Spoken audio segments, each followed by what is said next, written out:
दीवार पर टंगी सास। पंजाबी में कहावत है, सास चंगी होवे या ते दीवार ते टंगी होवे।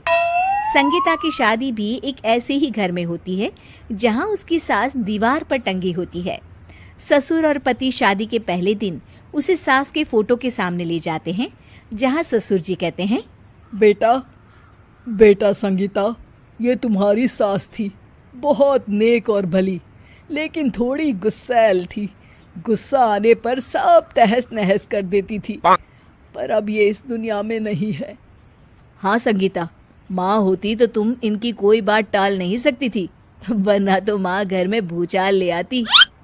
संगीता मन में खुश होती है कि अच्छा है कि ऐसी औरत अब इस घर में नहीं है, लेकिन दिखावे के लिए वो जैसे ही सास की फोटो के सामने हाथ जोड़कर खड़ी होती है, ये क्या? सास उसे देखकर मुस्कुराने लगी। संगीता आंखों को मलकर एक बार फिर से देखती है, लेकिन फिर सास के चेहरे का भाव, भंगिमा यानी एक्सप्रेशन बिल्कुल बदले होते हैं। वो अपने पति और ससुर को कहती है, माँ की तस्वीर तो स्माइल कर रही है।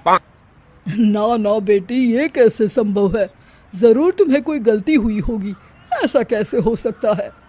लगता है तुम शादी की सारी फॉर्मेलिटी करते करते थक गई हो, तुम्हें आराम की जरूरत है संगीता।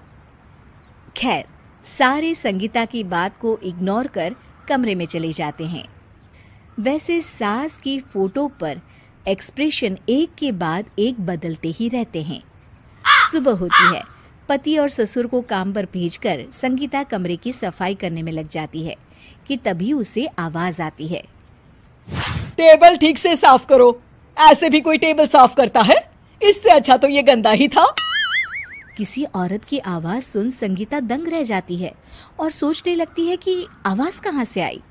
आवाज को नजरअंदाज कर वो फिर से अपना काम करना शुरू करती है, लेकिन इस बार तो आवाज बिल्कुल उसके कान के पास से आती है। मेरा घर है ये, जब तक मैं थी चमका कर रखती थी, हर एक चीज शीशे की तरह थी।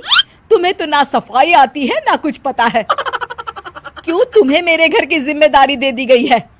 पता नहीं तुम में मेरे बेटे को क्या दिखाई दिया। मैं होती तो एक से बढ़कर एक लड़कियों की लाइन लगा देती। अब संगीता को समझने में देर नहीं लगी कि ये आवाज किसी और की नहीं बल्कि उसकी सास की है, जो दीवार पर टंगी है। वो उसके पास जाती है और कहती है, नमस्ते सासू माँ, मुझे तो कल ही लग रहा था कि दीवार में कुछ काला है। वो दीवार नहीं, दाल होती है पगली। सही पकड़े हैं सासू माँ। तो क्या हो गया आपको जो आप यहाँ भी चैन से नहीं बैठी हैं?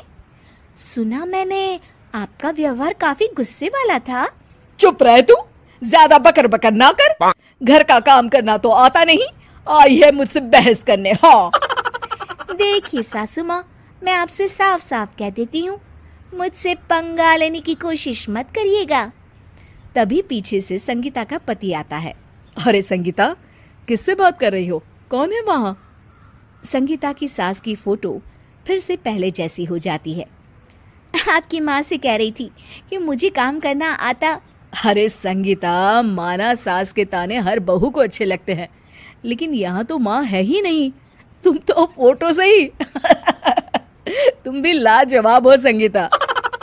किसी को विश्वास नहीं होता कि संगीता अपनी मरी हुई सास की फोटो से बात करती है।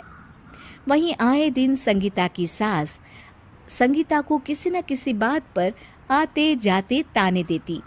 संगीता को भी अब सास के तानों और उनसे बात करने की आदत हो गई। वो कभी खानदान की कहानी तो कभी तीज त्योहार कैसे मनाए या किसी व्यंजन की रेसिपी सास से ही पूछती।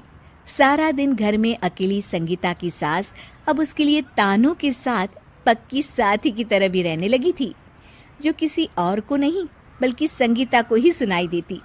तो देखा आपने, सास बहू का रिश्ता हर रिश्ते से ऊपर होता है, फिर चाहे वो खट्टा हो या मीठा।